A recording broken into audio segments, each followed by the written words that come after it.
welcome. I'm Steve Clements, editor-at-large of The Hill. Thanks so much for joining us for our program today titled Changing the Odds, The Hill's Cancer Summit. We've got a spectacular lineup of speakers joining us today from the front lines of the fight against cancer.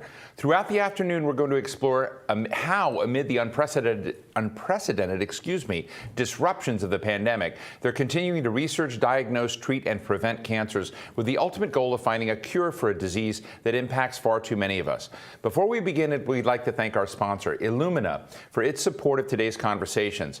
This event comes during a special anniversary. 2021 marks 50 years since the passing of the National Cancer Act, first signed into law by President Richard Nixon in 1971. The landmark legislation was part of what he described as the war on cancer, and it established and mobilized many federal healthcare bodies as we know them today, including the National Cancer Institute, and we're about to talk to the director there, the President's Cancer Panel, and the National Cancer Advisory Board. We're going to have people from all of those folks. We're honored to have current leaders from all of these groups joining us, and this afternoon we're going to examine many of these issues that these institutes have been dealing with over those 5 decades on the road to beating cancer. It's no secret that cancer is one of the leading causes of death worldwide. In the United States alone, about 1.8 million people were diagnosed with some form of cancer last year. But a closer look at recent data may offer hope. Since peaking in the early 90s, overall cancer death rates have declined each year, and the number of cancer survivors is expected to grow by more than 30% by 2030. One of the questions I'm going to ask is, should we be satisfied with those numbers? Are those incremental numbers? Should we be doing things with technology that we brought online that can help create strategic leaps? We're going to break into these questions. What breakthroughs in cancer research, screenings, diagnosis, and treatment are making these outcomes possible? With President Biden's mission to end cancer as we know it, what are the federal health agency's top priorities for improving cancer care? And what are key stakeholders doing to eliminate disparities and make the healthcare ecosystem really work for everyone? We're going to be putting these questions and many more in front of our fantastic lineup of speakers, but first a few housekeeping notes. You can tweet us at The Hill Events, all one word, at The Hill Events, using the hashtag #TheHillCureCancer. We're broadcasting live, and we're going to take your questions throughout the program. As with any live stream, you could experience occasional trouble with the video, and I'm told if you just push refresh on the page, everything will be fixed. Hardly works for me, but I'm very hopeful it works for you. My first guest has said that we're living in the golden age of cancer research.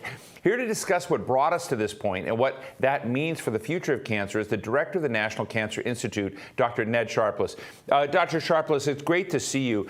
Let me just start this off with a big question. We're 50 years since the National Cancer Act was passed. And I guess the thing I'd go back to is what I just asked. What are some of the massive gains, the real accomplishments that you feel we've made in the last 5 decades? And what should if we level set today and we see what technologies are possible, what could come on, how do we look at the next couple of decades? Let's not go 5 decades out, let's go 2 decades out and say what's on the horizon that we who are patients and part of the policy community ought to be targeting as our horizon. Yeah, I think you framed it exactly right. I mean, the National Cancer Act of 1971 was in many ways visionary. It created this infrastructure and these research capabilities and national databases of statistics and clinical trials networks and just many things that provided the backbone for cancer progress that we've seen over the last 5 decades. But I think it's also important to admit that at that time it was naive. It thought, we were going to cure cancer in like 5 or 10 years and we'd be done with this. That was sort of based on the experience that we'd had with antibiotics. They'd been so successful and rolled out so rapidly for sepsis and infectious disease that I think many people figured cancer was going to be similar. And, that showed really that we didn't understand cancer biology back then. Cancer turned out to be a much more difficult problem than anyone imagined. But what's now happened over the last 5 decades is we have made immense progress in cancer, and this is belied by decreasing cancer mortality, by really improved survival for certain kinds of cancer, new FDA-approved agents continuously coming out, this rapid pace. And so, as you said, I think we'll view this period, this remarkably productive period, as a golden age of cancer research. But I don't think anyone should be satisfied with the status today. We still have 600,000 Americans dying from cancer every year in the United States.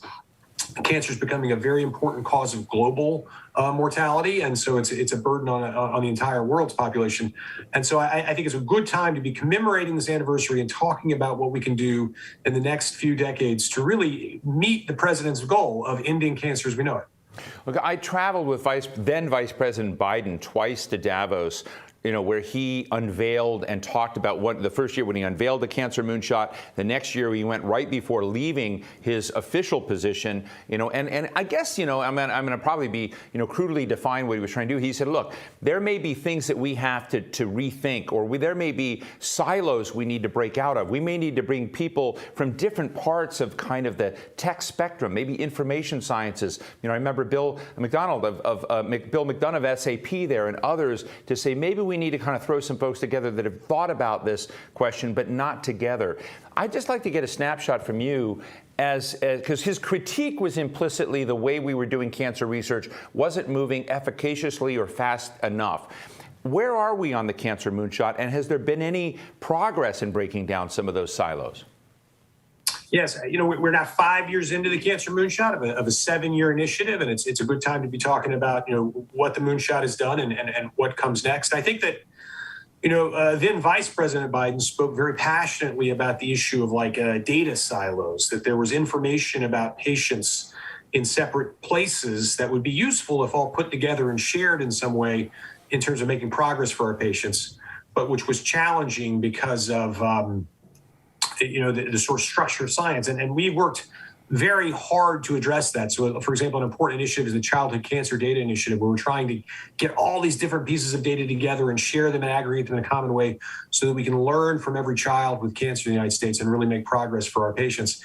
I think one thing that we've really seen in cancer research is that the progress and the opportunities for scientific advancement are such in our field now that we have just an influx of disparate, talented individuals coming into cancer research with various backgrounds, mathematics and physics and computer science, and all of these people are moving into cancer research because they see it's an area where this progress that we spoke about is possible and can be further accelerated. So an actual challenge for the National Cancer Institute is to vet all these great ideas and to figure out which are the most meritorious for support and funding. So in a way, it's a good problem to have. We have all these people who have great ideas of how to solve cancer coming to our field.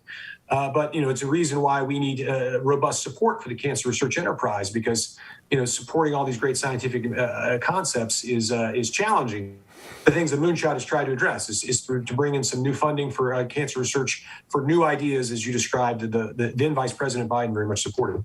Look, one of the things that I find perplexing about the time we're living in is that you can read about AI, you can read about big data, you can read about, within that. I was talking to Dr. David Agus the other day, and he was sharing with me that in this data are gems that we will find in our search in cancer and many other issues. He said, it's interesting, the elephant, he told this to President Biden, that elephants don't get cancer, and if you look at their genetic code, they're like, I'm not a geneticist, but there are 20 genes or something in there that elephants have that we don't have, and or we have one, according to David. And I'm just interested in the application of technology, at a very advanced level. And you've written about this recently, about what AI can do. And I guess to go back to my original question, which was incrementalism versus strategic leaps. Are strategic leaps possible given all of these new methodologies that we're bringing into the field? Yeah, I think first of all, technology is very exciting in cancer research. So we have, innovations in next generation sequencing that might be useful for diagnosing cancer at very early stages. We have new kinds of cool imaging that might be very, very valuable for predicting cancer outcomes, for example. So we have a variety of these technologies. AI in particular is exciting, but it's important to say AI is not like a thing in the future for cancer research. It's here now. So we already have many FDA-cleared devices that are being used as cancer diagnostics, and it's being routinely used by cancer researchers to analyze large, complex data sets. So it's already changing the research and clinical care of patients with cancer on the ground today. But the opportunities for further discovery with artificial intelligence and related technologies is very, very significant. Something about cancer, you asked this question about incremental versus strategic process. A fact about cancer, in some ways maybe one of the most important really discoveries about cancer in the last few decades, is that cancer is really heterogeneous. There are like thousands of different kinds of cancers. There's not one kind of lung cancer. There's not one kind of breast cancer. And so to make progress against cancer, you have to really simultaneously make progress against many, many diseases. So in a way, that progress feels incremental. We have a new cure for a very rare cancer. It slightly decreases mortality. It looks like incremental progress. But what we've done is add all of those small gains up to turn into giant progress for our patients. And now is the time, given this new understanding of cancer, all this new technology, to really press that advantage and to end cancer as we know it. Now, let me ask you this question we have from the audience, and I know that you've spoken before about progress in cancer, and that it's not just curing cancer, beating cancer. It's also figuring out how you treat it, how you make it survivable, if you will. And I think these are swimming along. But Jody McKesson, who's Director of Clinical and Operations Analytics, asked, how is the current administration considering the financial toxicity associated with cost of treating cancer in today's environment? What associated strategies are being considered to curb the cost of delivering cancer therapy? I'd love your insights into that. I know that's not really your job, but I know that you kind of look at the broad ecosystem, which I think is the cost picture is part of this. Yeah, certainly. We're very worried about this. I think the first thing you should say is no patient should be forced to make a choice between an effective therapy for their cancer and their rent. In American society, we believe we can do both. We can provide great care to our patients, regardless of race, ethnicity, wealth, access, these things that cause disparities in outcomes. We believe those can be addressed while simultaneously allowing people to, live their lives and not pit these problems against one another. Cancer care in the United States is very expensive, particularly for certain kinds of cancer. And this is driven by many things, by the hospital care, by surgery, radiation oncology, multimodality treatment, drug prices. All of these things conspire, and often people miss work and maybe even have to lose a job over cancer care, for example. So these things all together create financial toxicity for our patients.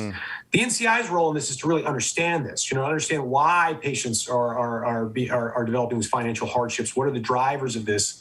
And are there things that we can do to make this less likely to happen?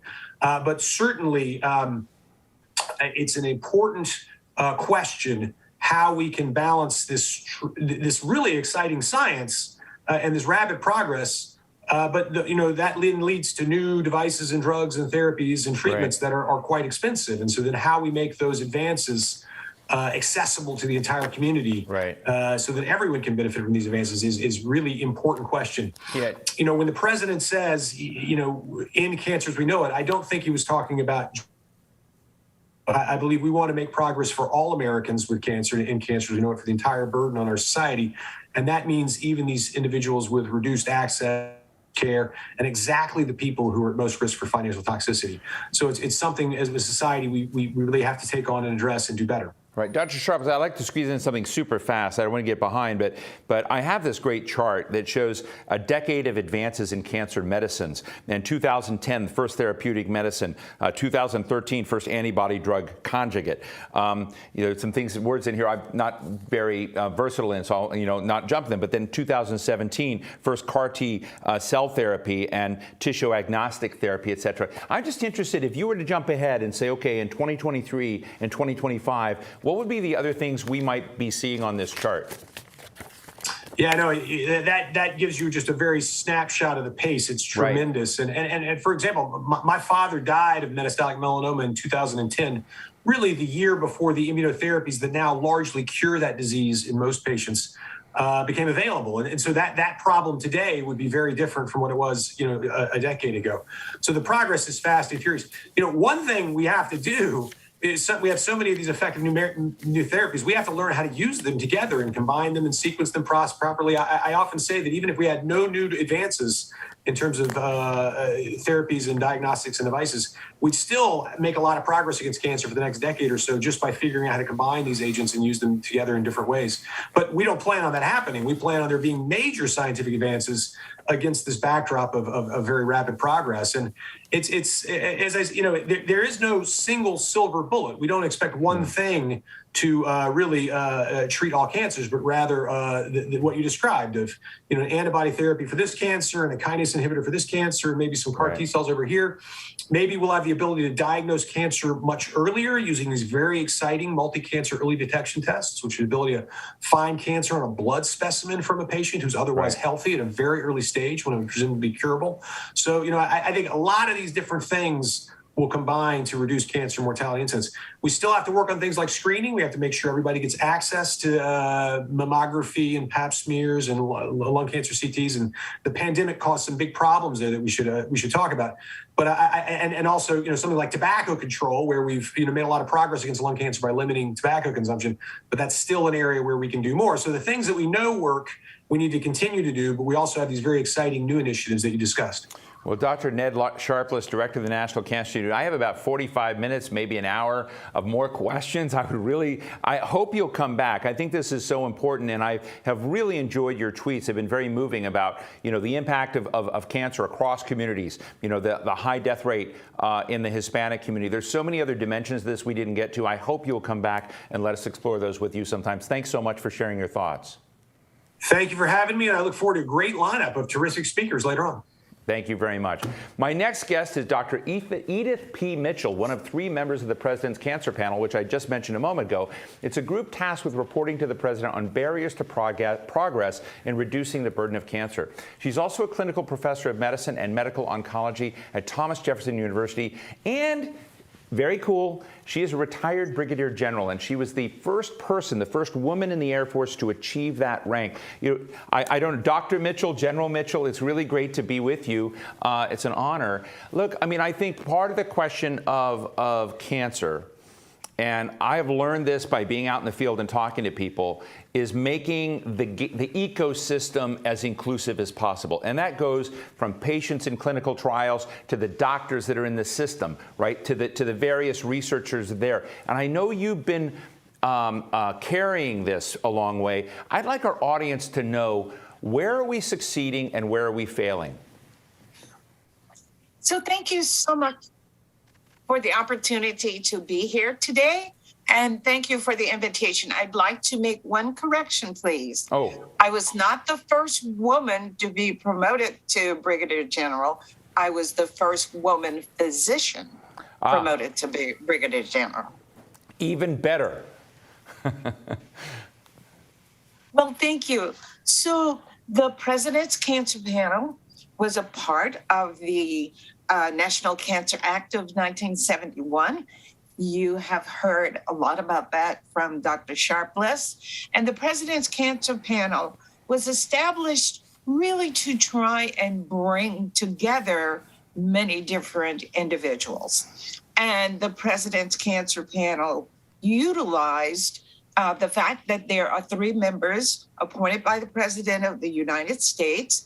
And the current panel includes me, but also Dr. John Williams, a noted breast cancer surgeon, and Mr. Bob Ingram, former chair of the CEO Roundtable on Cancer. The panel conducts a series of meetings on a selected topic to gather input from key stakeholders and experts. So informed by this information from key individuals and a great diversity of individuals, we want to inform the President on some of the gaps. How can we reach them? And our upcoming report should be out within the next 2 weeks, and that is going to focus on disparities in care, as well as early screening as a method of finding cancers early. And the earlier you find a cancer and you're able to diagnose and treat the patient, that leads to enhanced and improved outcomes. So this will be coming soon. There have been a number of noted variances and ideas reported by the President's Cancer Panel over the years. And of course, the first was by Dr. LaSalle Lafall, who was chair of the President's Cancer Panel from 2002 to 2011. And Dr. LaFalle, he was a mentor for me. He was a brilliant surgeon and educator who emphasized breaking down the color barriers was an important effort. So not only was he chair of the President's Cancer Panel, but he was the first African-American president of the American Cancer Society, as well as the first African-American president of the American College of Surgeons. Right. And he was chair of surgery at Howard University, where he has been labeled as the surgeon who has taught and influenced more African-American surgeons than anyone else in the country. So making sure that we have enough clinicians and other healthcare providers in the country that are members of desperate communities or of individuals from other communities. This is so important. And that is a part of what we do. Right. Now, one of the things that we do is bring together all of the stakeholders. Right. So the government stakeholders, the private organizations, individuals who have been affected by cancer, and the healthcare providers. So making sure that we have all of the stakeholders involved and we have collaboration in the efforts to move forward and to answer some of the questions related to cancer, but not only to discuss them, it's to know what to do to fix and enhance the effectiveness of all stakeholders, and that they're all working together. Right. Well, thank you. That is a very full. There's this term I know of, EDA 360. I've been hearing of it. You can go in a little bit. Tell us about the full picture. I think we got an EDA 360 of a lot of different dimensions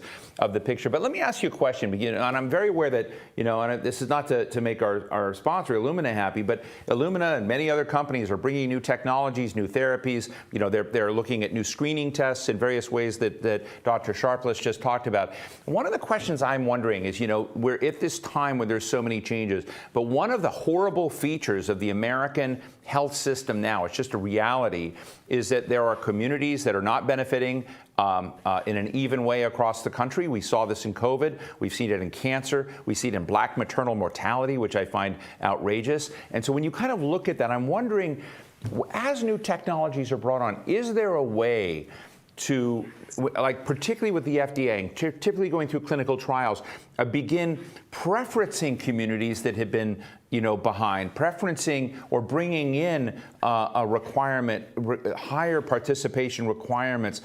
Are there ways to adjust that so that we can kind of leapfrog out of this thing that there are a lot of Americans of color particularly who are not living as long, not benefiting as much in the American healthcare system? I'm just interested in your insights of what can be done, because we talk about it a lot, and I'm trying to find the constructive ways to change that equation. Certainly.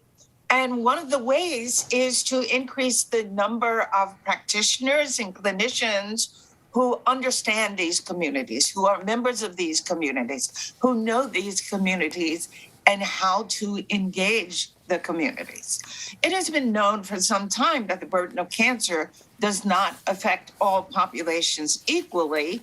And in 1975, for example, 4 years after the signing of the National Cancer Act, in a comparison of the mortality rate for Black Americans, it was 20% higher than for white Americans. 15 years later, in 1990, this disparity was even greater, with Black Americans facing a cancer mortality rate that was 30% higher than white Americans. And at that time, those were the only two groups that we collected information.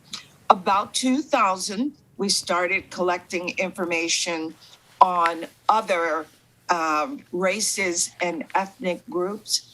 And what we know is now we're collecting all of this information.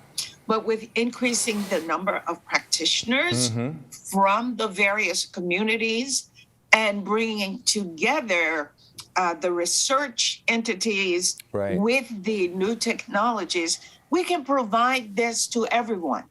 So it is so important that we make sure that all individuals, all states, all communities have access to these new diagnostic and therapeutic entities.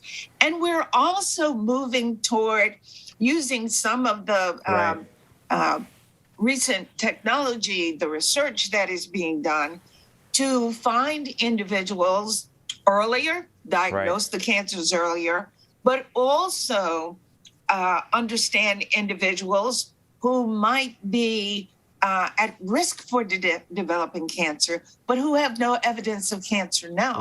So if we can use these technologies for prevention of cancer, provide that to all of the communities. We know that cigarette smoking predisposes individuals to lots of different cancers.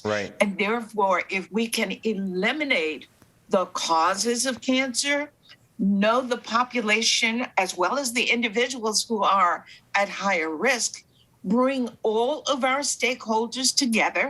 And that includes insurance companies and federal agencies, so that we are providing equal care to all individuals in this country. So bringing stakeholders together and having them work in unison.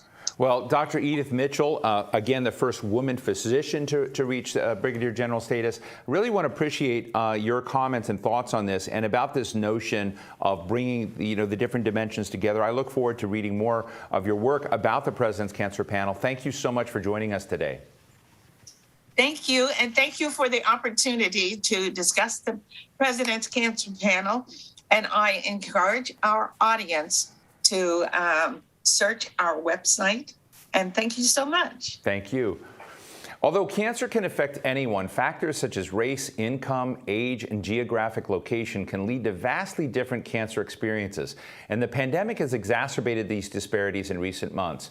To discuss this and more, I'm pleased to welcome Dr. Gerald Harmon, who's president of the American Medical Association, and Dr. Karen Winkfield, executive director of the Meharry Vanderbilt Alliance and a newly appointed member of the President's National Cancer Advisory Board. Really happy to have you both. Karen, I have become addicted to your Twitter feed and reading provocations that have such great clarity about some of the challenges. And as I was discussing, with our previous two speakers, I know that there are different dimensions of this. There's the research and the research agenda, what's coming on technologically, and we can kind of go into that. The other thing is reaching people where they're at, and also those people where they're at. What do they trust or not in the system? Do they see themselves in the system? And you've been making that a kind of core foundational argument of your own, that until we see more people, particularly from the community of color, in the healthcare system, we're going to have this gap in trust. Can you share with us a little bit more about your concerns? Yes, well, thank you so much for having me. I'm so excited to be here. And you're absolutely right. This has been a passion of mine for such a long time. I mean, even when I was at Harvard, talking about the importance of having the people you're trying to reach represented on the teams. And look, I'm all about physician workforce development, but we need all team members. Like, who's picking up the phone at your institution? Who are people seeing when they walk through the door? What do your allied health professionals look like? And so that's an important component of helping to build trust, because you have people inside the system who are working for and with the system. But more important than that is really just addressing some of the things you've been talking about. Right. How do you build trust? Mm-hmm. And trust starts with being present in the community because it's the right thing to do, not because you need something, not because you need them to enroll on a clinical trial, but because you're truly invested in understanding what the populations are that you are trying to serve and what those population health needs are. I want to go to Dr. Harmon in just a second, who's, he runs the universe of in the American Medical Association is, it's kind of like Oz, and I look at Dr. Harmon as sort of the Wizard of Oz, but, I kind of look, at this question, Dr. Winkfield, I just want you to tell our audience something that you wrote once about the difference in Boston of going from a Harvard University Hospital to I think it was Boston City Hospital, and just the collage you saw. Yeah, well, it was interesting because here I am. I'm a biochemist, and so I was very interested in doing some basic science research, looking at some of the disparities that we saw in cancer outcomes, but I couldn't get enough samples of Black women to do the research. And this is not a unique phenomenon. The biospecimen collection is under-resourced in certain communities. And what I didn't know is that Boston is a majority-minority city.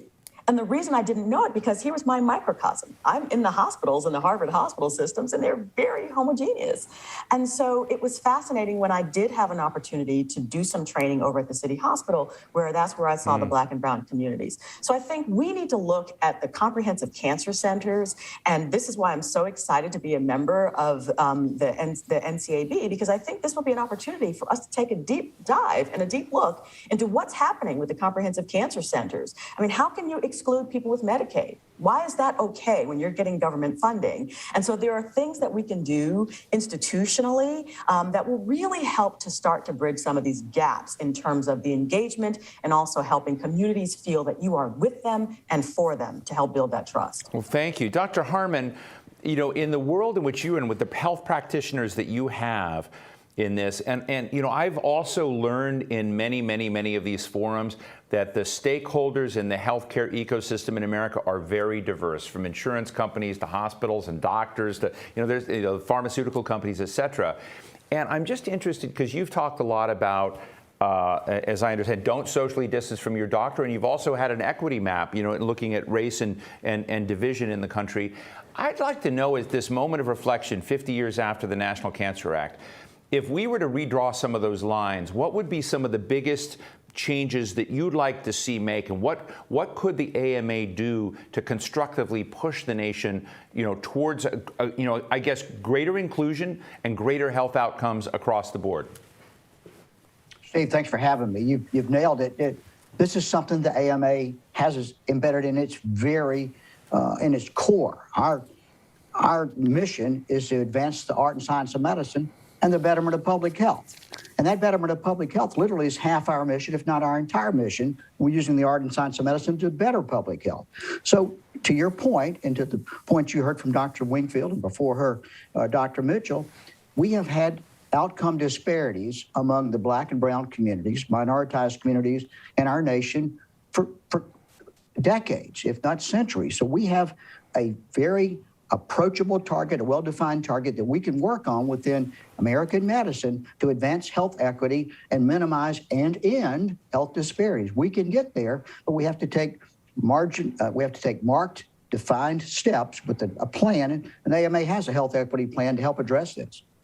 Let me ask you a question. In a previous life, I was an editor at the Atlantic magazine, and a colleague of mine, Olga Kazan, wrote a fantastic article about the zip code disparities in different parts of Greater Baltimore, that if you were born in one zip code, you were likely to live 20 years longer than another part just a few miles away.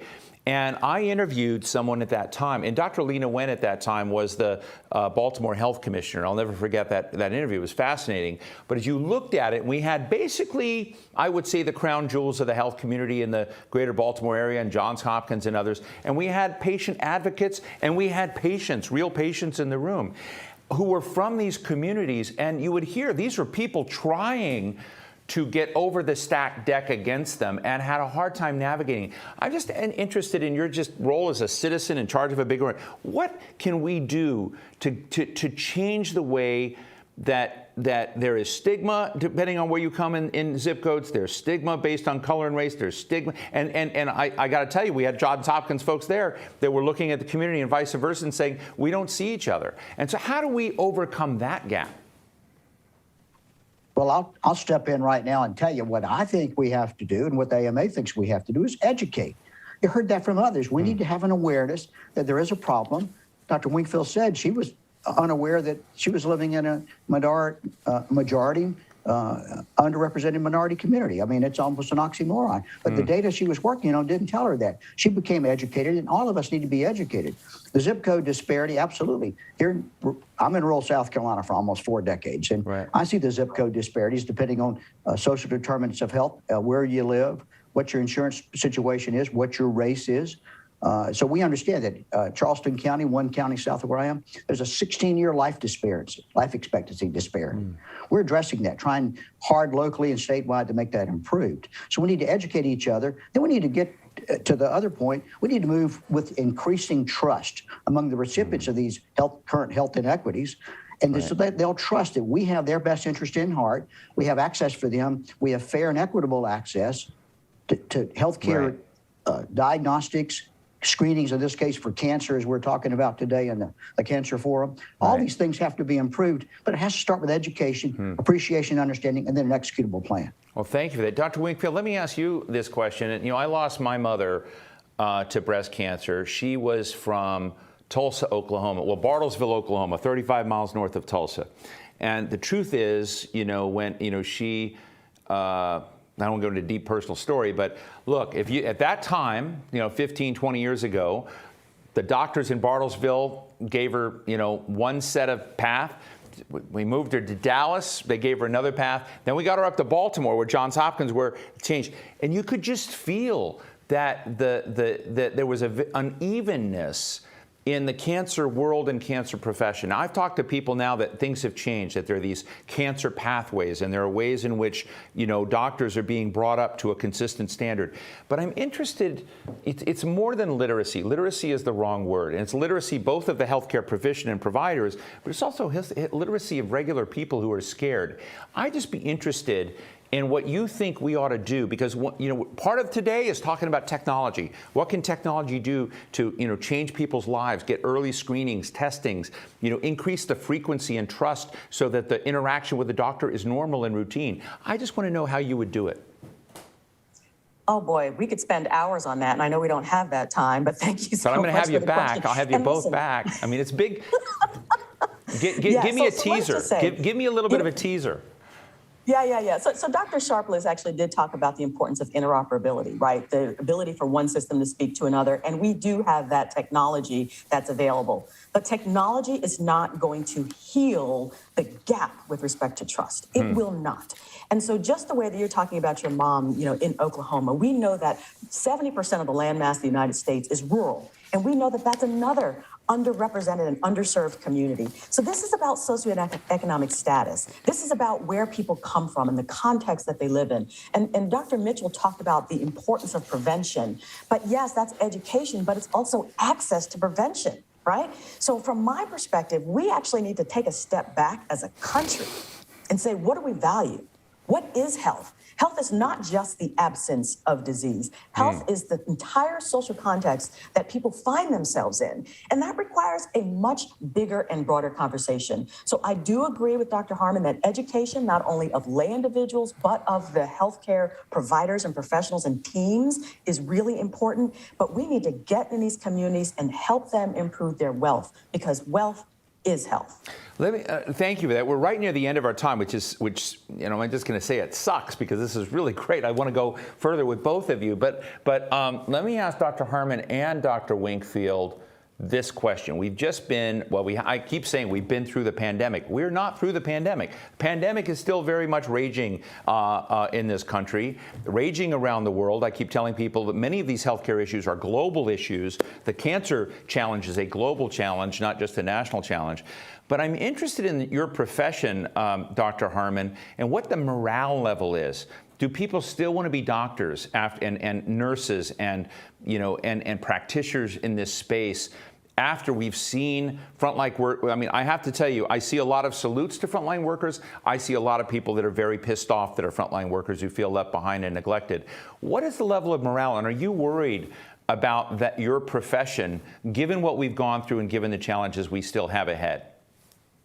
Steve, before we had COVID, we had a concern about what we would call physician burnout. We had studies showing half of physicians, 40, 50% of physicians were experiencing signs or symptoms or professing a certain amount of burnout, fatigue, just concerns about their career choices, thinking about early retirement, thinking about withdrawing from active patient care and things like that. So we were already in that concern. Then we threw the COVID pandemic at the physician workforce, and they responded incredibly well. I call them my healthcare heroes, frontline workers, whether they're doctors, nurses, x-ray techs, they're all heroes. We thought we had it, as you said, we thought we were having a bit of a lull. Maybe the pandemic was in our rearview mirror, and then bam, we're up with the Delta variant, new transmission rates, new deaths. And I still work on the front lines these days, both the inpatient, the ICU setting, as an internal medicine, family medicine doc. And I work with these folks, and I see these young doctors and the other healthcare workers now seeing a little bit of battle fatigue. They're emotionally drained, physically drained. They're getting fatigued. None of them are getting angry, however. I don't see anger. I don't see disrespect for the unvaccinated. I do see a bit of battle fatigue, and so I think it's in there. It's in their DNA. I told them when I became president, I want us to remember our why. We took an oath to do the best we can with the gifts we have to be healthcare providers. But we're getting stressed a little bit, so I'm concerned about their emotional and a bit of their battle fatigue, yes. Dr. Whitfield, I'd love to hear from you, your thoughts on the level of morale in your profession. Yeah, so look, we are seeing real fatigue from across all different types of healthcare providers. I'm a radiation oncologist, and they're asking me to staff an ICU. That is not the best use of my time. And trust me, it's not best for patients. And so I do kind of feel like there is fatigue, and I worry about mental health. We know that physician suicide rates are astronomical to begin with. And so this is only going to exacerbate. I must say there are some wonderful clinical trials. I'm involved with the HERO research program that's kind of coming out of the Duke DCRI at Duke University. And I tell you, there's long-term, there's going to be lots of issues. But I really want to appeal to everyone. Please do your part. Some of this was avoidable, right?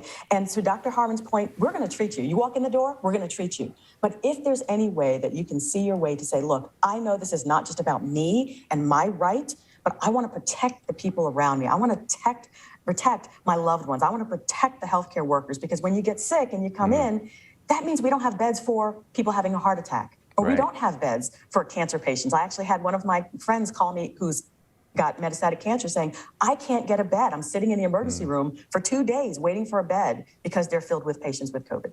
So please, please, please do your part, folks, and help us get over this pandemic. Can I just put a placeholder in for a future conversation with you both? This has been very real and very cool. I really appreciate your time and your candor. Dr. Gerald Harmon, President of the American Medical Association, Dr. Karen Winkfield, Executive Director of the Meharry Vanderbilt Alliance, and she's a member of the National Cancer Advisory Board. Thank you both for joining us. Thank you. Thank you very much. Honored to be with you. While overall cancer death rates have been on the decline in recent decades, the prognoses for individual cancer types can look completely different from one another, as we heard earlier. Breast cancer, the most common cancer in women, now has some of the highest survival rates of all cancers, improving by about 40% in recent decades. Pancreatic cancer is the third most common cause of cancer deaths in the United States, despite making up only 2% of yearly diagnoses.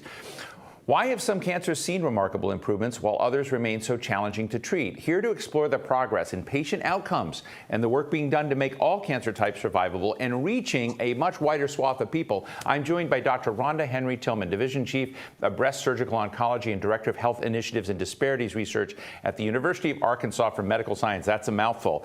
And Dr. Anirban Mitra, co-lead of the Pancreatic Cancer Moonshot and Scientific Director of the Pancreatic Cancer Research Center at the MD Anderson Cancer Center. Look, I mean, I've been having fascinating conversations. These are deep dives. But I've got to ask Dr. Henry Tillman, first of all, you are considered and you've been called one of the best doctors in America.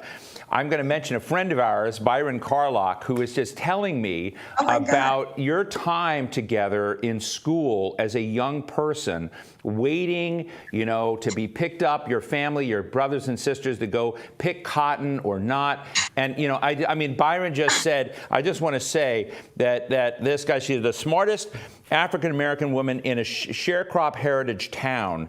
And I wanted to put that out raw to people because you have overcome obstacle after obstacle, become one of the highest ranked and most noted doctors.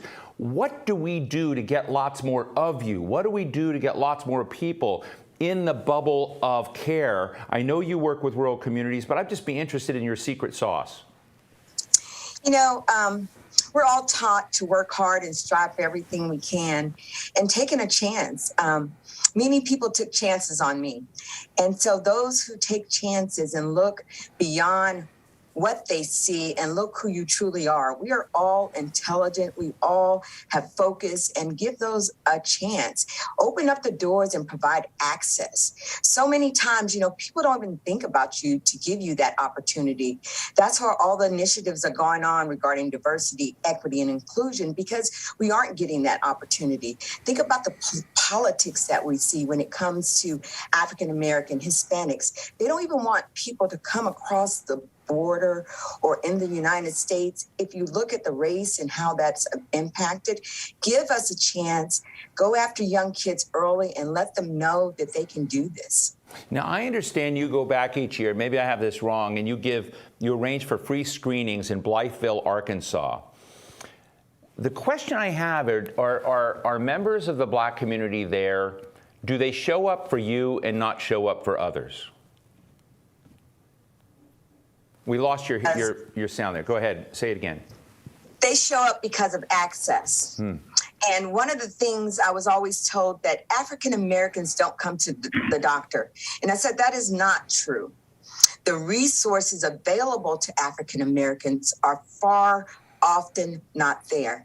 And so one of the things I did very young in my career is that I developed a program that allowed me to get support. I received support from the National Cancer Institute Center to Reduce Cancer Health Disparities, where I was able to work with the communities where we provided support. We have a mobile unit at the University of Arkansas for Medical Sciences where we take screening. We found out that 26 counties in our rural state didn't even have facilities. And looking at the data, we knew women couldn't drive over 50 miles to get a screening test. And that's just not for breast cancer, but it's also for colon cancer, to get a colonoscopy. We also have a screening program in colonoscopy that reach all counties in the state of Arkansas. Lung cancer screening, high-risk men who still need prostate cancer screening. So it's important that we look at the big picture. And other speakers have talked about providing that access. Look at where we're putting our forces are if we want change. Dr. Maitre, you're another hero. I've not met you, but when I read about the work you're doing, I want to remind our audience that you co-lead the pancreatic cancer moonshot. You're on a different side of the spectrum than, to some degree, on the achievements of what has been achieved in breast cancer. I'd just like to know, what you think can take, I think, a fairly dismal situation in the pancreatic cancer story and turn it into a better story. What do you see happening? What do you need? What's not happening? That's a great question. And again, thank you so much for having me. And I appreciate the opportunity to talk about pancreatic cancer, which is what I've been studying for over 2 decades now. And I was just telling Dr. Tillman before we came on that I see the survival rates for breast cancer and now melanoma, thanks to some of the new therapies. And I look at it with deep envy because that's really where we want to go. But melanoma, breast cancer, those are our North Stars. That's where we want to go with pancreas cancer. The problem with pancreas cancer, unfortunately, and there are many, is first of all almost 80% of our patients present with disease that has already spread beyond the pancreas. And so you can't do surgery on these patients. And so the only sort of treatment opportunities available are chemotherapies.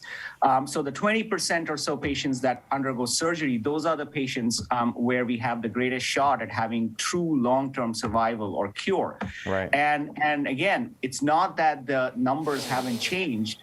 They just haven't changed enough and fast enough for us to be really satisfied with where we are. So the 5-year survival rate for pancreas cancer is about 10% right now. It was single digits till not that long ago, but obviously 10% is not a number that any of us in the field are satisfied with. Dr. Maitre, in terms of, go ahead. I'll just ask you another question, just, again, going back to the cancer moonshot. And, one of the underlying ideas is get people from different arenas, get the clash of ideas. I was talking to Dr. Agus the other day, who's got this new Ellison Center at USC, and he's got artists there. I don't know what is efficacious in achieving what you know, but I find it appealing that there is this question that if there is greater synergy and work across fields and sciences, it may be there. You're at one of the greatest cancer centers in the country. What is missing in the story? Is data sharing where it should be? Is are the partnerships with government? Are we funding enough research? When I think about NIH or the National Science Foundation, which is non-health, but non-health advances in mathematics. I'm just interested in, if we were to say, hey, I got $100 that really is $100 billion to put on the table, where should it go? Yeah, so I think, to me, as somebody who's in the trenches, one of the biggest barriers has been the whole thing about sharing data, and I think Dr. Wingfield talked about interoperability. This is a major problem. I mean, we have a lot of data that has been accumulated that is sitting in silos in institutions that is not getting out there in a way where we can mine it and really use it for larger benefit. The other thing is not just the amount of data, but how to leverage that data in a way where it makes sense. Just to give you an example, we have now sequenced 10 years ago, we barely knew about the DNA of pancreas cancer, just a little bit. And then, we were able to use the advances from the Human Genome Project and apply it to pancreas cancer, get to know a lot more. So there is enormous amounts of sequencing information that's out there. And some of it has, in fact, been collected and put into repositories, but there's a lot of stuff that's sitting in institutions around the country, outstanding centers of excellence, which is linked to clinical outcomes. What treatments work with a particular compendium of DNA abnormalities? What is the patient's makeup? Just coming back to the whole issue of equity, what works in particular ethnicities? What is the makeup of the tumor? That information is sitting, but it's sitting in pockets. If we can bring it all together in a seamless way, and that, in fact, is one of the goals why then Vice President Biden started the Cancer Moonshot, was to break down these barriers, I think we'll be much, much further along. The other thing that I think you asked Dr. Sharpless was to bring people who are not in the cancer research field per se into the field. And that includes computational scientists, physicists. A very good example of this, and I was just telling Dr. Henry Tillman this before we came on, which is we are the nation that has satellites that can look from space and find a single person walking inside a compound, right? We should be able to pick up microscopic, small, tiny tumors in the pancreas with this imaging technology. But that's built by who? It's built by the folks who are, making these satellites. Let's get them into cancer research. Let's make those partnerships between MD Anderson, between University of Arkansas. Let's get them together with all the companies that make these satellites and pick up those tiny tumors in the pancreas or lung or wherever. I thought I was going to be depressed today, but I'm getting to the point where I'm a little hopeful. Dr. Henry Tillman, let me throw a curveball at you for a moment. I just was on a phone. I don't know if he's listening right now, and I hope it's okay that I mention him. But Vivek Wadhwa, he happened to lose his wife to cancer, but he has launched this idea to create a global cancer moonshot. And it occurs to me that global, he's been focused a little bit on the peculiar opportunities in India, but you've worked in Africa. I want to tell our audience you've worked a lot with Africa in also teaching and sharing knowledge there. And I'd just be interested, I love people with global perspective who have global connectivity in these questions, because sometimes you learn stuff, but it's not just us preaching to them, it's what we can learn from them to bring back. I'd love your insights on your Africa encounters and experience of what you've been trying to build there and how it's relevant to your patients here in America. Thank you for that question. Global treatment is so uniquely different. And if you think about access and disparities, go globally. And when I first went over to Africa, I knew it would be different. And I had to think outside of the box because I knew there wasn't going to be the ability to screen. And I had to think about how am I going to go in and care for patients with cancer. And so these patients were coming in with advanced stage cancer in hopes of some way to treat them. And the only thing we could offer was local control. And I'm talking about a perspective from breast cancer. And I started thinking about the issue, and as technology has changed, we were able to take in like our iPhones and our Android phones and take a transducer, and having the ability to look and talk to women about, if you feel something, you can come in. We can take this ultrasound and find a tumor that's less than a centimeter or 2 centimeters before it is more advanced. And so thinking differently on how to address early detection in a country or in a global situation where they're not with the access that we have. Wow. I want to sneak in very quickly a question from Daoud Mirzaman, who is the NCI NIH branch chief. And he says, with the unprecedented advances in the field of genomic medicine, most physicians have limited knowledge of genomics medicine and its applications in cancer diagnoses and treatment. How do we train and prepare our current and future physicians to deal with this challenge? This gets back to that evenness of care with so much advances going on at a time when I think if Galileo were alive, he'd still be in trouble. But, how do you get when you're in Blytheville, Arkansas, you're in rural communities with well-meaning, wonderful, trusted doctors. How do we bridge them with the new technologies that are coming out in blood testing, sampling, et cetera? So I'd love to just get quick answers from you, Dr. Matra, and then our friend Karen. So I think we need to change the curriculum in our medical schools a little bit, make it a little bit more prevention oriented. I think it's wonderful that we're teaching a lot of the state of the art science. I understand that, and that's important. But I do think that most physicians still will encounter patients in the prevention setting and understanding how to have an impact. Remember what Ben Franklin said, an ounce of prevention is worth a pound of cure. And I think it was Dr. Wingfield who said that health is, or it is not just being sick, right? There's a lot that happens before you get sick. Right. How do we teach our medical students to capture that window of opportunity and intercept before someone, for example, presents with metastatic cancer that's not curable anymore? That's that window that we need to teach them to leverage. Fantastic. Dr. Henry Tillman? Sharing resources, having access. I'm often called on by many physicians to talk about cancer and what they should do. Genomics is so important in understanding the biology of the tumor and how that tumor is going to behave. In today's treatment of cancer, if you don't understand the genomics, you have little chance of providing that change in outcome. So we're often called on to talk with physicians about cancer and how to manage that.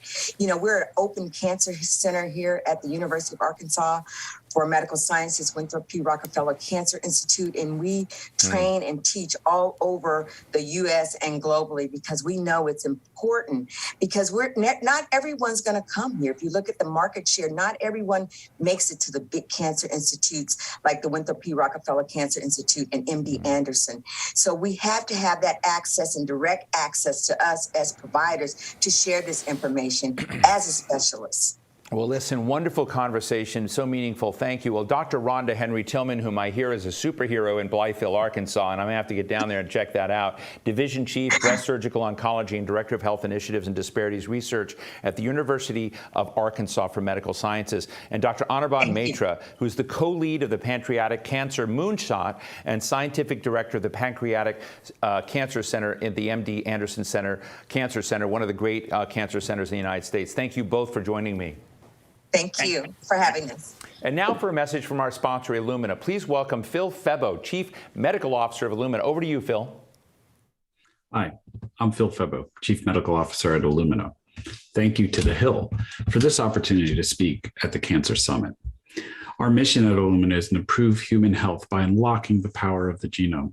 As a physician scientist who has worked throughout my career to bring molecular insight into cancer care, it's an incredible privilege to deeply understand our company's sequencing technology and be responsible for the company's medical strategy with the goal of accelerating the adoption of genomic testing in order to improve patient outcomes and healthcare efficiencies.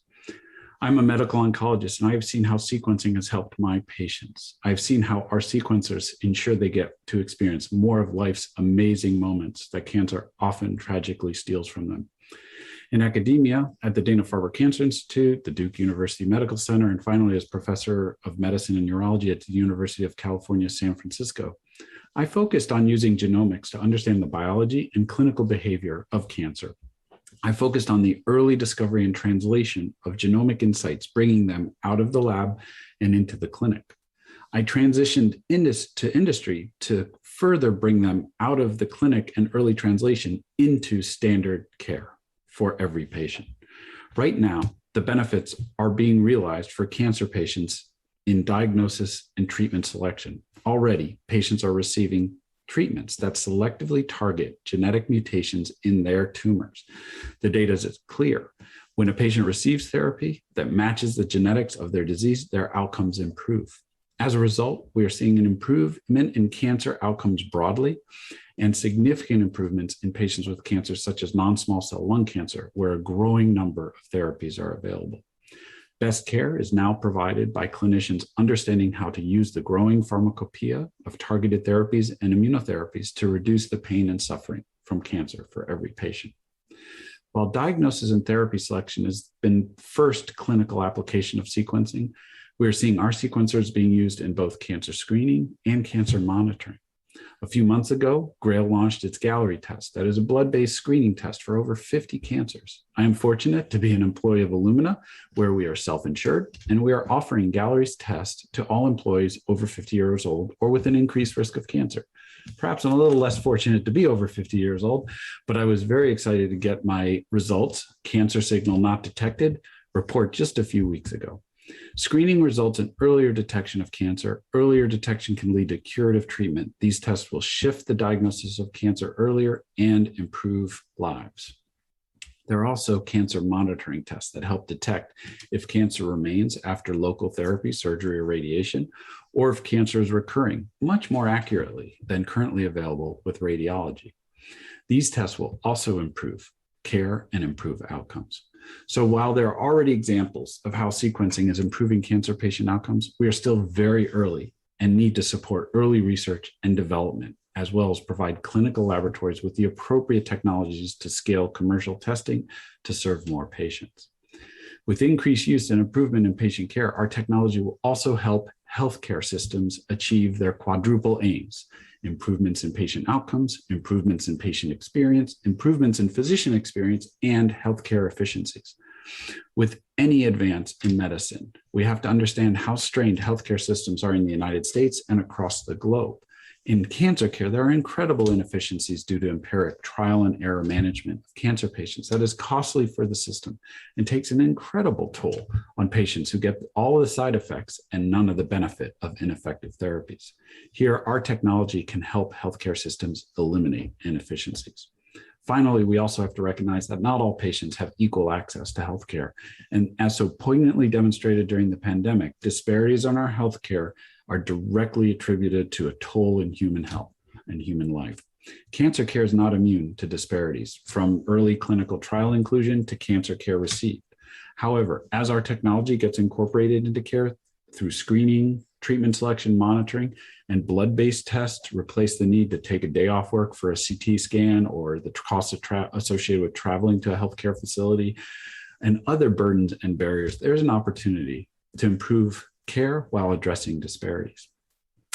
An understanding of our genetics and the genetics of cancer will be foundational to health and healthcare and can help achieve the quadruple aims of healthcare. I appreciate this opportunity to provide my brief thoughts as part of the Cancer Summit. And on behalf of Illumina, we support the conversations you're having today and unite with all of you in the fight against cancer. Thank you very much.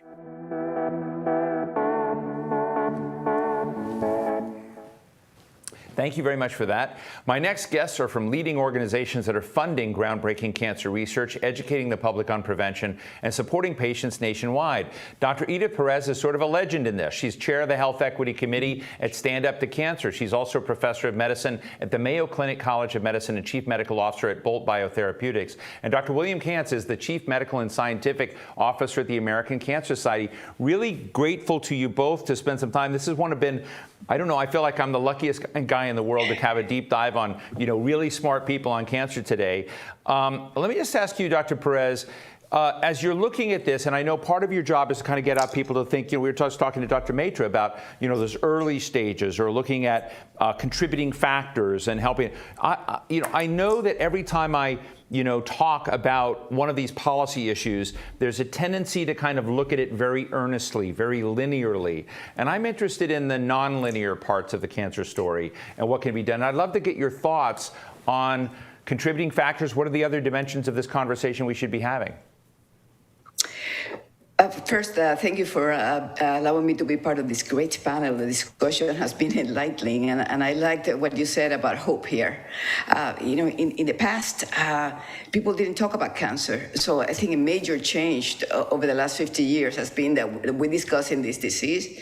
It is indeed non-linear, but as it relates to people and the complexity of people's lives in the context of government, academia, private-public enterprises, as well as how people feel about themselves.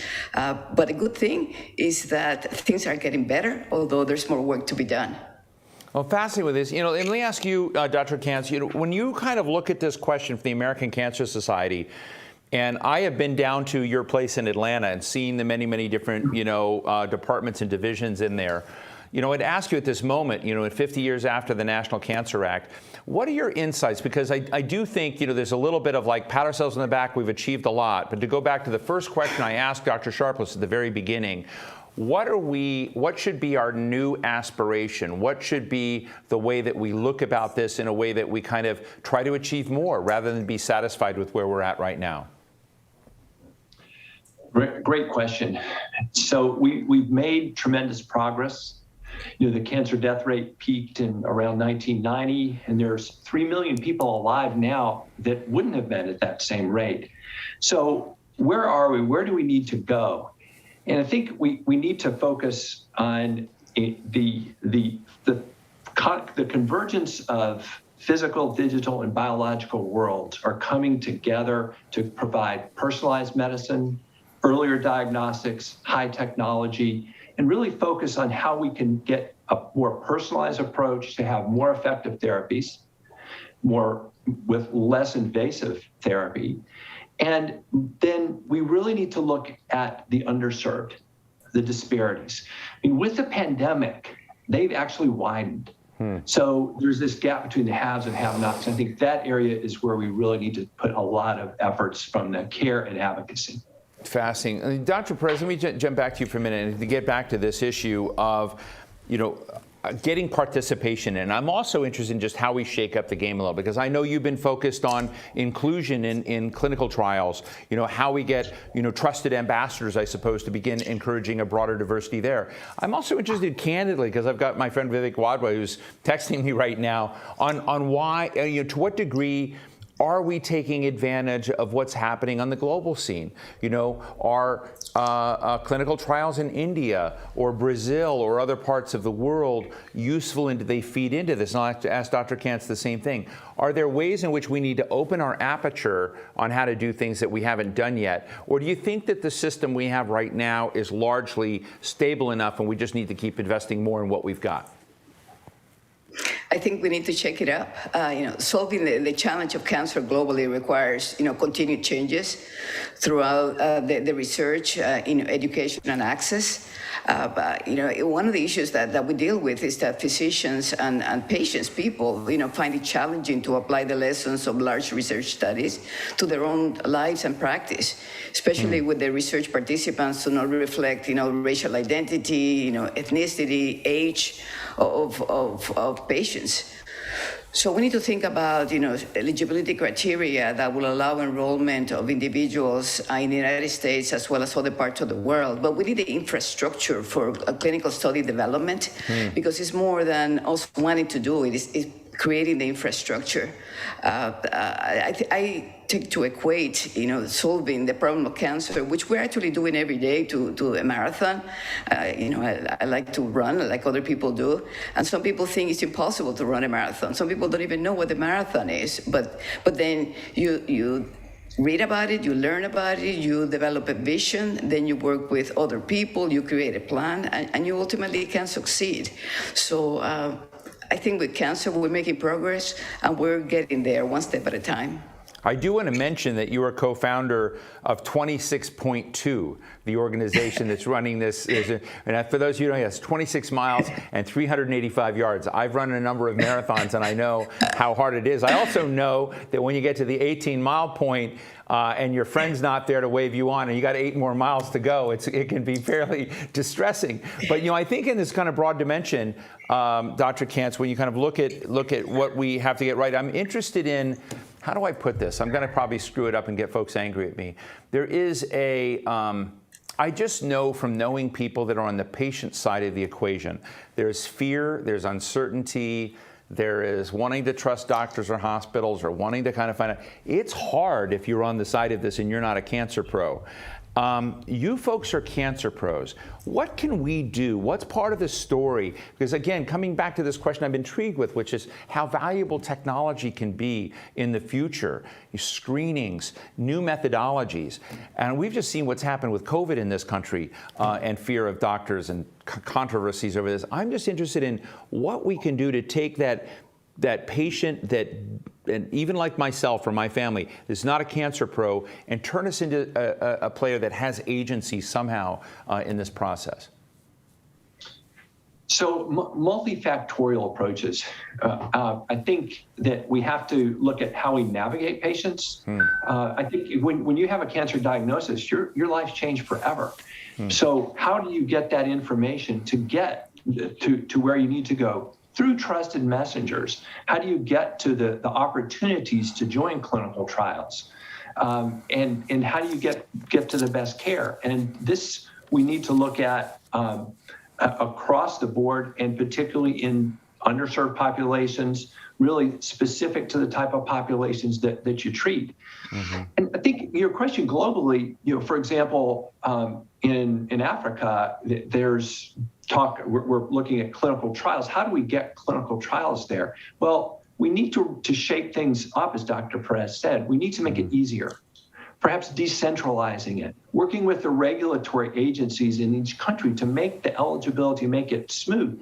And then you're looking at technological aspects where, for example, pathologists have gotten together and they can take slides from remote hospitals and digitize it, send them over the internet, and they can read them remotely to get the top quality pathology care.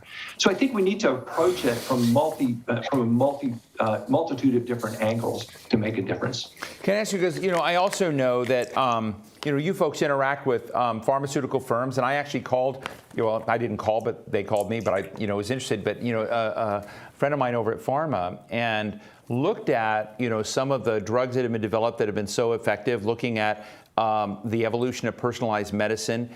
I guess, what are your expectations in the pharmaceutical side of this?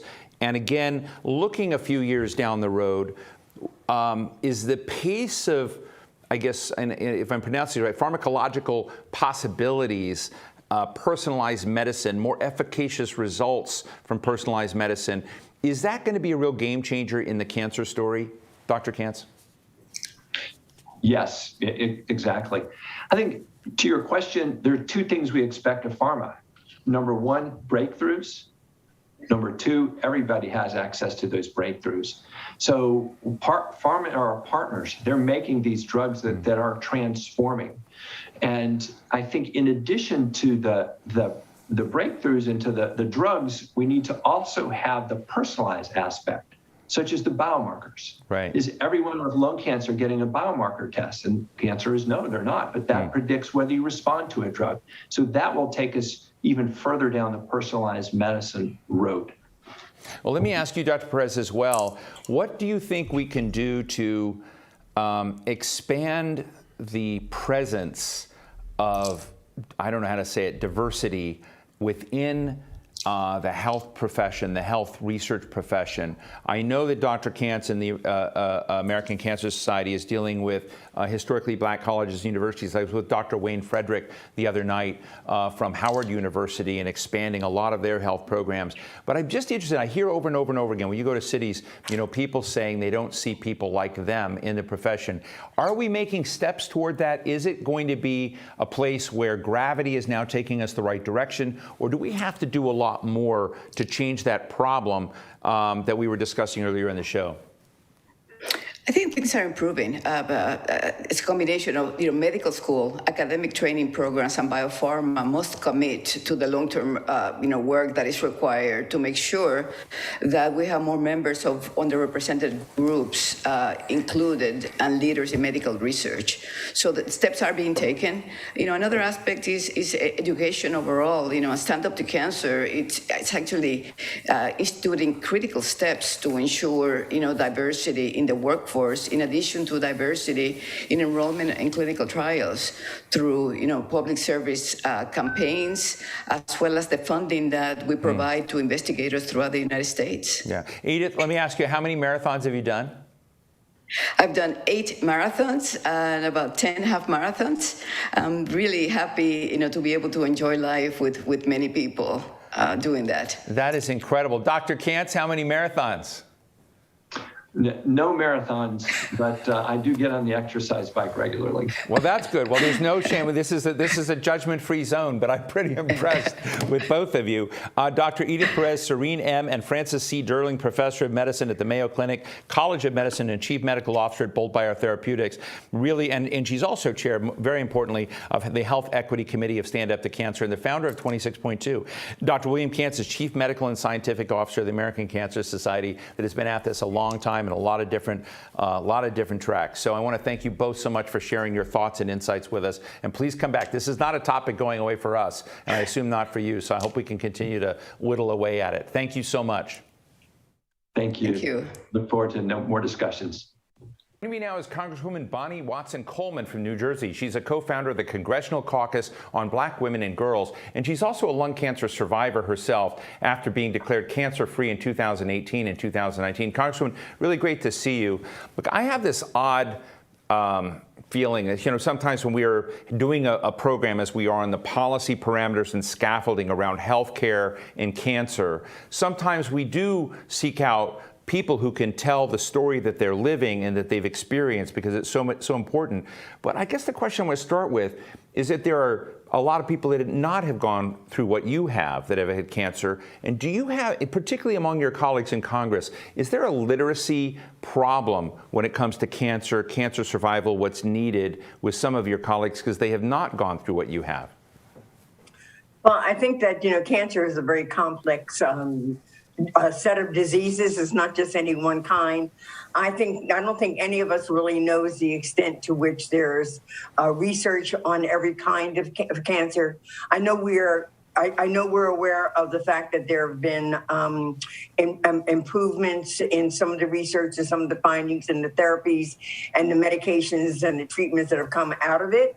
But like I said, there are hundreds of types of cancer, and so I don't think any of us really knows about all of it. But what we do know is that early detection on any level is vitally important, and so we need to make sure that people have access to health care, and that their health care is something that is routine, so that you can catch things early enough to be able to deal with them.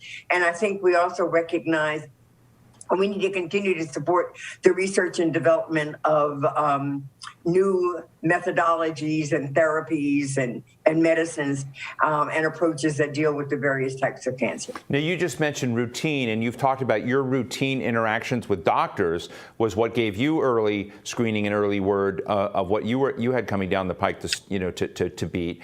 What do we do in the country to give other people routine interactions with doctors? What are we doing with other countries? No, other people in this country. How can we create that infrastructure so that they too? Well, obviously, two things come to mind. One is that you got to have the system where healthcare is accessible, affordable. And secondly, you need to educate people on how important it is to have their routine checkups, their routine physicals, so that if anything is there that needs to be found at an early stage is. One of our greatest challenges, though, in Congress is understanding we've got an obligation to make sure that everyone has access to good health care and that the health care is responsive to the to the needs of all individuals, and that it shouldn't be predicated upon how much money you make or how wealthy you are or successful you are, but that good health care is a right in this country. It is not a privilege. We're also, I mean, I think your cancer diagnosis, significant portion of that recovery time also came during the hit of this major pandemic. You've told in a riveting account of your concerns of working with colleagues who were not tuned into the science, were even rejecting the science, talking about January 6th, and you yourself, with pre-existing conditions, did become afflicted with COVID. Can you tell us a little bit about your concerns and about, share with our audience what you felt about January 6th? So up until January 6th, I had been voting virtually through proxy because I was very concerned that people weren't taking the coronavirus seriously, weren't masking up and weren't cooperating and adhering to guidelines. So I did my committee meetings virtually and did my voting by proxy. But on the 3rd of January, I needed to come down to DC to be sworn in. I stayed for what was going to be the certification of the presidential election, and I wasn't that comfortable with staying down there, but I did because I thought that was part of my responsibility. On January the 6th, my husband and I were evacuated from our apartment really early because we were near the Republican National Committee, and there was a supposed bomb in the alleyway. So we were removed from our apartment before I was ready to even go on to the Capitol Hill campus. I went to the office in the Cannon building. So as I got there, an officer says, "You got to leave. You can't be here. You've got to go down in the tunnels. This is too close to where the problem is." So I went down in the tunnel. I was there for a while and realized there was too much close contact. Safe distancing wasn't really happening down there, and some of the staffers that were down there didn't think they needed to have their masks on when they did.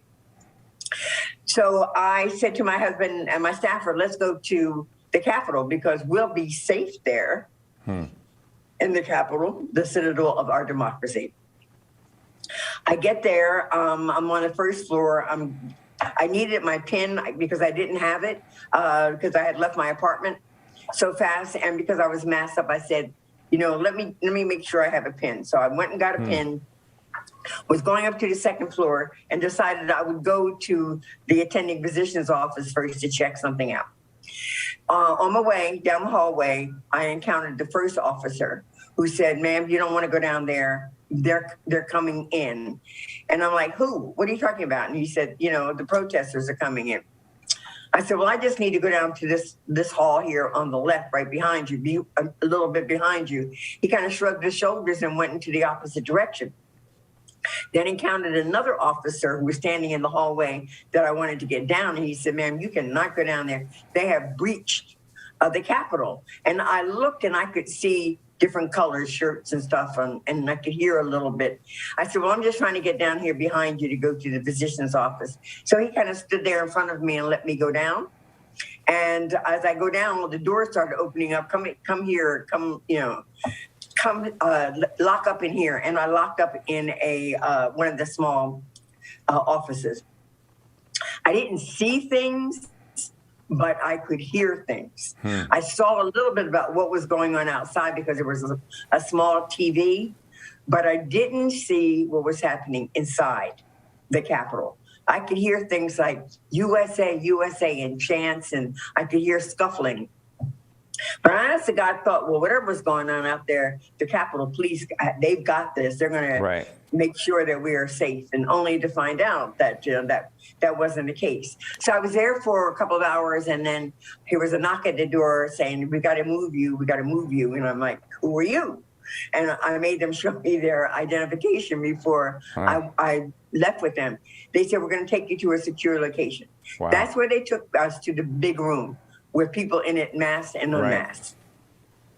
And that is probably, most likely, where you were infected in part by colleagues who didn't believe in masks at that, and so that must be a very hard thing to you. And I'm glad you recovered, but you might not have recovered given your underlying circumstance. Many people, I want to tell our audience, many people with pre-existing conditions, cancer survivors, did not recover, and I want to just acknowledge that. And so I think in this struggle of science and policy and reaching people where they're at, what are your biggest recommendations for what we've got at, what blind spots do we need to remove when it comes to public health and cancer?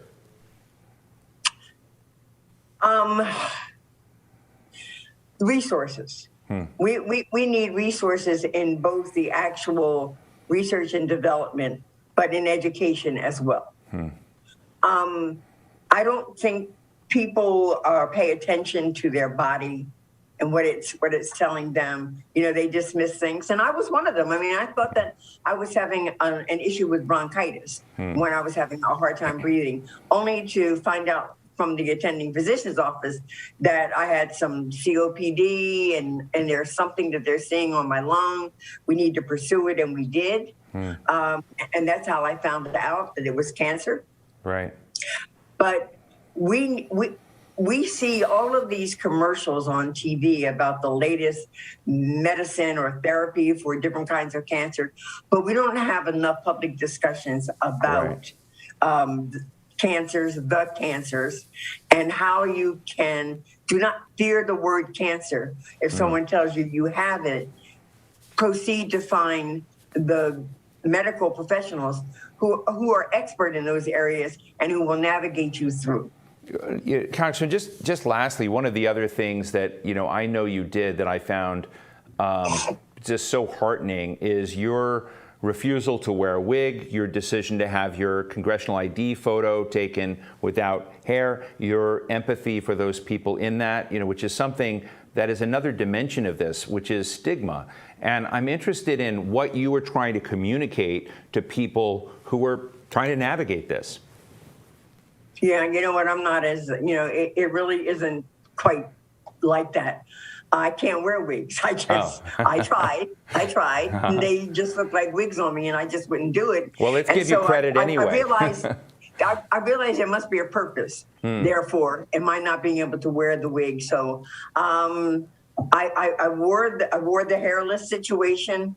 I got a lot of feedback on it. I found it a blessing that people responded to it in an encouraging and inspiring way. And so I said, God, I guess you had your way here, in that I wasn't covering my head with head wraps or with wigs. Well, Congressman Bonnie Watson Coleman from New Jersey, thank you so much for sharing your experiences with us and your perspective on what we need to do to deal with cancer in this country in a more holistic and healthy way. Thank you so much. Thanks for having me. I appreciate the opportunity to discuss it. Hey, everybody. Little coffee accident, change in jacket. Good to see all of you again. I'm pleased to welcome my friend Senator Roy Blunt from Missouri. He's chair of the Republican Policy Committee and ranking member of the Appropriations Subcommittee on Labor, Health and Human Services, Education, and related agencies. He's also a cancer survivor himself. Senator, it's great to see you. Let me just start with the big news. I think President Biden put out the longest tribute I've ever seen to someone in a tribute to Francis Collins, the director of the National Institutes of Health. Is the feeling of support and tribute to Dr. Collins felt across the aisle? What are your thoughts? I think it is. He's become a really great advisor, a great friend on these issues. I chaired the committee that funds NIH for the past 6 years. And of course, we've got an equally divided committee now. But, Francis Collins is the only director of NIH to serve more than one president. And, starting with President Obama through the Trump years and now into this first year of President Biden. I think he's got great relationships with members of the Congress, and his credibility in the scientific community is extraordinary. So he brought real skills to this job, though this is a job that particularly over the last 2 years I'm sure has been challenging, a lot of work from home, but working from home maybe 100 hours a week in some of these weeks. One of the things we did, Steve, with Dr. Collins was come up with this idea on testing to where the NIH did something they'd never done before and essentially created a shark tank, which is what Senator Alexander from Tennessee and I suggested they do.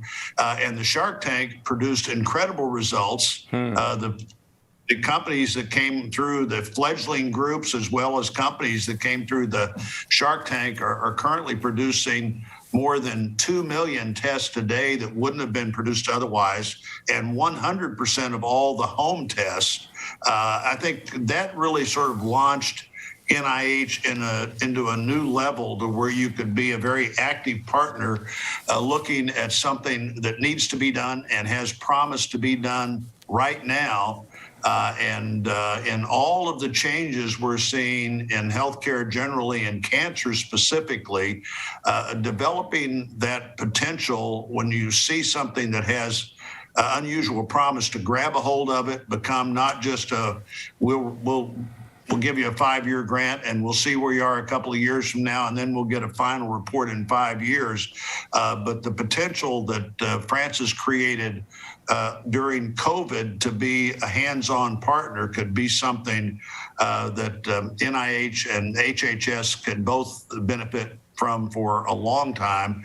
And we're seeing such incredible change in both cancer research and the things that are being approved to fight cancer, that this is a very optimistic time, I think, to look toward the future and to look back at the last 5 or 10 years and see the real change that cancer is so many more times now a survivable thing than it would have thought to have been in the past. And frankly, NIH and the Cancer Institute at NIH has had a lot to do with that. Thank you for that. I know that Senator, you're one of the senators that's approached both sides. You've been very, very supportive of looking at what those foundations are, those platforms, mechanisms that support smart cancer research and shaking it up and finding new ways to think about it. But you've also been a big advocate of, I would call, building stronger relationships for care, for people, for access.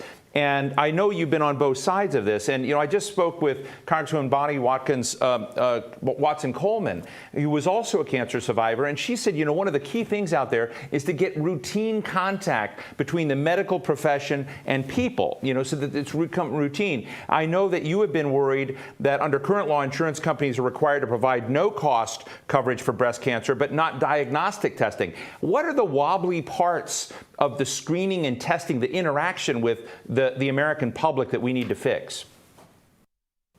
Well, I do think we need to be sure that what we're doing really has real-world practical application. So Senator Shaheen and I have introduced legislation to where not only would you have to have screening, but if diagnostic testing was suggested necessary by that screening, that the insurance company also has to cover that.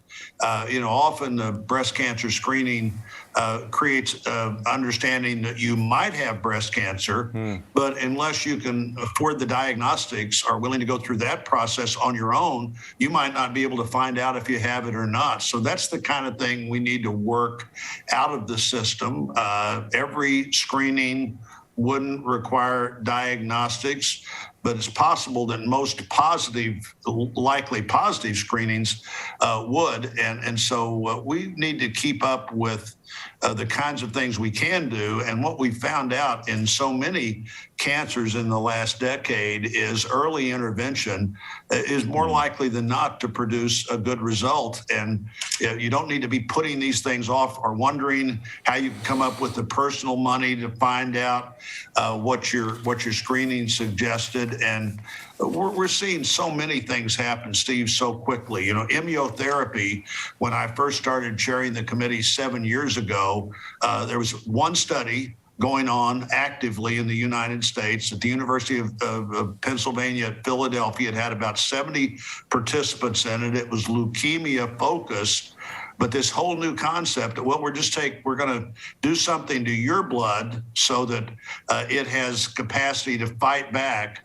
You know, one of the things I think we've learned is that everybody has within them fighting capacity to these things that attack us.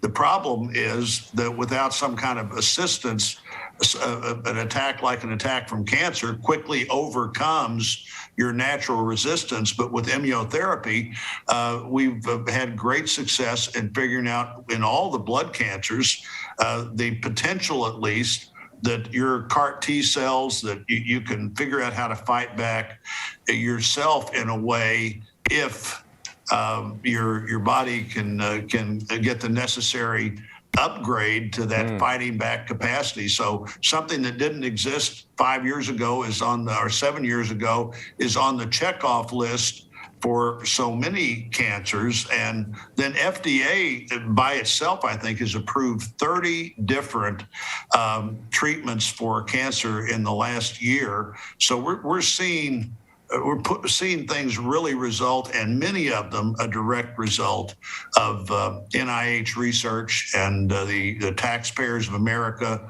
deciding to make this a real priority, and that priority is paying off. You know, you talk about technology. You know, one of the things that does intrigue me, particularly as we're watching, you know, the Theranos trial sort of do this. But next to that flop, you see incredible leaps in diagnostics and, you know, testing someone's blood for real and being able to diagnose cancers and other potential pathogens that are part of there, and then looking at how you respond to that. Our genetics-based work, as you just laid out, is our infrastructure, our regulatory infrastructure, from your perspective, keeping up with the advances in technology? Or is it, you know, because I hear this frustration out there about the speed at which some of these therapies are coming online. Well, I think there is frustration, and that's one of the reasons that the Congress has looked at right to try legislation, where if you're at a certain point in your fight against a disease like cancer, and there's a trial going on that you'd want to be part of, and your options, frankly, without that trial aren't very good anyway, be part of that trial. But I think FDA should be able to develop technologies that allow it to keep up more quickly with the new things that are being sent to FDA, the new treatments, the new diagnostics that are being developed. And, you know, if you do have, again, one of these breakthrough moments, and it takes 2 or 3 years before people can really benefit from it, lives are lost that maybe could have been changed differently. So I think all of us would like to see FDA work more quickly, including people at FDA. Real quick, Senator, I was moved by something, but I'd like to hear a little bit more on your Twitter feed. The Super Sam Foundation in Fulton, Missouri. Tell us about Super Sam. Well, you know, Super Sam was a young man who didn't win his fight against cancer, but he did it valiantly, and his parents and his friends established this foundation. And, you know, really what has driven me to prioritize health research more than having had cancer myself is the stories of families, the stories of people. We've made real commitments to childhood cancer that we hadn't made in research in the past.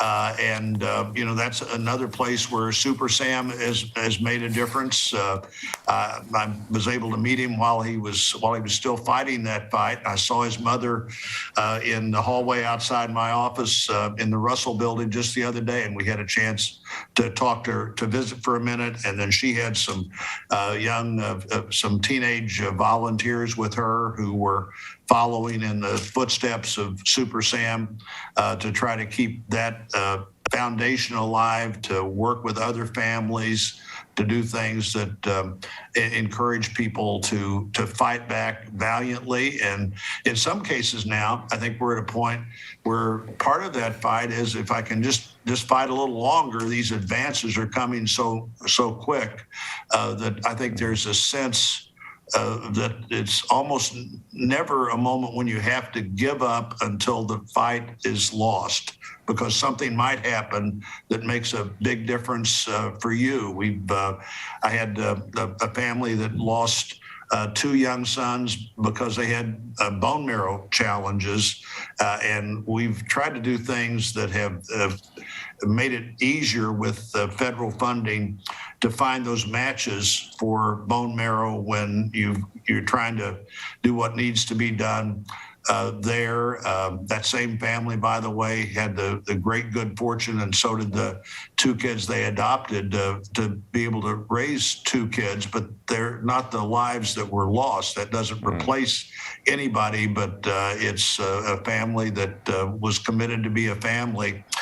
First, to do everything they could to save the lives of the children they had, and then to do everything they could to create purposeful, loving lives for children that needed those lives. So, you see lots of things going on in the country that give us hope for the future. But we're seeing the opportunity for CRISPR technology, for building on Dr. Collins' great leadership in genetic research to figure out how you could early on determine something that is going to produce a problem. And we're getting closer and closer to the ability to intervene so that particular problem never occurs. It's just like back to the immunotherapy example. Yeah. Those people are protected in all likelihood from that particular challenge for the rest of their life.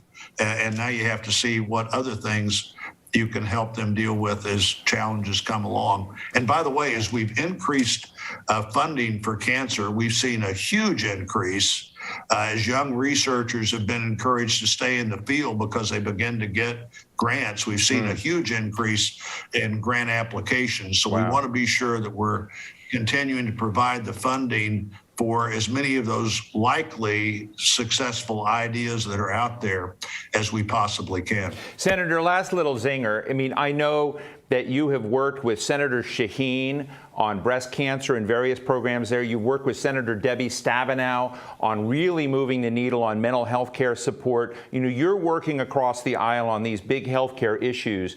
I know you've also supported a DARPA, for our audience, a Defense Advanced Research Projects Agency style outfit in the NIH, an ARPA-H, if you will, which the Biden administration. But my question to you is, talking to President Biden, whom you know so well, what can they do better in terms of aligning both parties, finding that overlap in healthcare policy? I don't want to be Pollyannish about it, but are there areas that are undeveloped in this space that you would recommend to the Biden administration that they push on? Well, I think, one of the things about the structure of the Senate is that it only in the rarest occasions can one side do whatever they want to do by themselves. Having great partners on the other side has made a real difference. I think Senator Stabenow and I have worked together in a way that has really made a difference in treating mental health like all other health. President Biden, obviously, with his commitment to the fight against cancer, is also looking at a way that we can make that commitment like NIH made, frankly, during the COVID challenge on testing, to become a more active and immediate partner when you really have a promising potential out there. I think we need to talk about our successes.